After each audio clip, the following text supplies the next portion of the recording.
படம் நல்லா விறுவிறுப்பா இருக்கு பாக்குறதுக்கு. ஒரு நாவல் வந்து படிச்சோம், அதை விஷுவலா பார்க்கும்போது எப்படி இருக்குமோ அது மாதிரி ரொம்ப இன்ட்ரெஸ்டிங்கா இருக்கு பாக்குறதுக்கு. சூரி வந்து ஆக்ஷன் ஹீரோ ஆயிட்டாரு. பாக்குறதுக்கு நல்லா ஆக்டிங் பண்றாரு, நல்லா ஃபைட் எல்லாம் பயங்கரமா பண்ணியிருக்காரு. மற்றபடி இது வந்து அந்த மண்ணு பொண்ணு பெண்ணு துரோகம் அந்த விசுவாசம் இந்த மாதிரி அதுக்கு ரிலேட்டடான ஒரு கதை, ஒரு மகாபாரத கதையை வந்து நம்ம வந்து ஒரு ராவா பார்த்தோம்னா எப்படி இருக்கு, ஸோ அந்த மாதிரி ஒரு கதை இது நல்லா இருக்கு. மியூசிக் சொல்லி ஆகணும், அது பேக்ரவுண்ட்லாம் சூப்பரா பண்ணியிருக்காங்க. பேக்ரவுண்ட் வந்து யுவன் சங்கர் ராஜா ரொம்ப நாள் கழிச்சு பேக்ரவுண்ட்லாம் நல்லா பேக்ரவுண்ட் மியூசிக்லாம் நல்லா ஒர்க் அவுட் ஆயிருக்கு. சூப்பரா இருக்கு ப்ரோ, ஃபர்ஸ்ட் கிளாஸா இருக்கு. என்ன அதெல்லாம் விஷயம் இல்ல ப்ரோ, ஆக்டிங் எல்லாமே சூப்பரா இருக்கு. படம் செம்ம என்டர்டெய்னர், அவ்வளவுதான். அட விடுங்க ப்ரோ, என்ன விட்டு போயிருவானுங்க. நீங்க சொல்றதுக்கு எதுவும் இல்ல, சூரியனா பக்கா ஆக்டிங், அவருக்காக வந்து படம் பார்க்கலாம். நல்லா இருக்காருண்ணா, ஆக்ஷன் எல்லாம் நல்லா பண்ணிருக்காரு, எமோஷனலா சூப்பரா இருக்கு.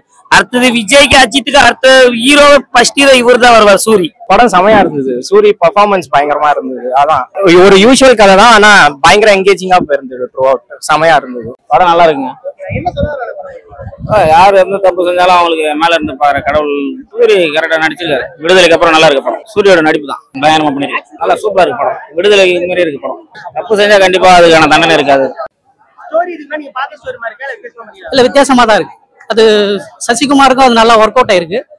அவர் வந்து அதான் அந்த ஃப்ரெண்ட்ஷிப்கான ஸ்டோரினா அவருக்கு நல்லா செட் ஆகுது. இதுலயும் அந்த மாதிரி ஒரு ஸ்டோரி தான் அது. ரெண்டு ஃப்ரெண்ட்ஸ்குள்ள நடக்கிறது, நடுவுல வந்து சூரி இருப்பாரு. அவங்க ரெண்டு பேருக்கு நடுவுற பிரச்சனை எல்லாம் இவர் மாட்டிக்கிட்டு அது எப்படி தவிக்கிறாரு, கடைசியில என்ன ஆகுதுன்றதா ஸ்டோரி. எங்கேயுமே லேக் ஆகல, நல்லா இன்ட்ரெஸ்டிங்கா போகுது. விசுவாசம் நியாயம் அதை பத்தி தான். நியாயமா ஒர்த்து பாக்குறதுக்கு, ஒருத்தர் காசு கொடுத்து பாக்குறதுக்கு சூப்பரா இருக்கு படம். சூப்பர் கதை, சூப்பரா இருக்குண்ணா. நல்லா பண்ணிருக்காங்க, ரோல் எல்லாம் சூப்பரா இருக்கு.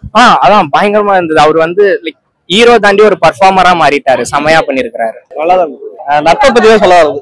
துரோகத்தை என்னென்ன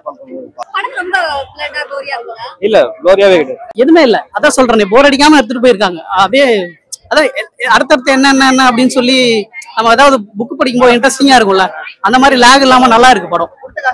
ஒர்த்து எல்லாம் தியேட்டர் எக்ஸ்பீரியன்ஸ் பண்ணுங்க. தியேட்டர் எக்ஸ்பீரியன்ஸ், அந்த பிஜிஎம் எல்லாம் சூப்பரா இருக்கு. தியேட்டர் எக்ஸ்பீரியன்ஸ் மெயினா பண்ணுங்க. கருடன் வந்து பாக்ஸ் ஆபீஸ் ஹிட்னு சொல்லலாம், அவ்வளவுதான். நல்லா இருக்கு, எல்லாரும் வந்து பார்க்க வேண்டிய படம். செமையா பண்றேன், அதெல்லாம் எதுவுமே ஒத்துதானா, நல்லா ஒத்துனா. சசிகுமாரோட கதை தான் இத சூப்பரா பண்ணிருக்காங்க எல்லாருமே.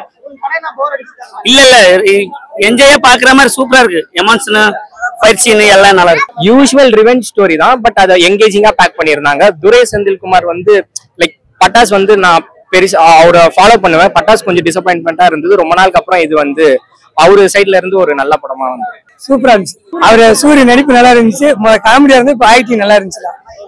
வில்லன் கட்டப் நல்லா இருக்கு.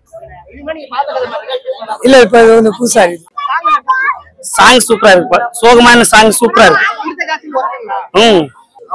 எல்லா பர்ஃபார்மன்ஸ் வைஸ் எல்லாரும் செமையா பண்ணிருக்காங்க. செம என்கேஜிங்கான படம். அவ்வளவு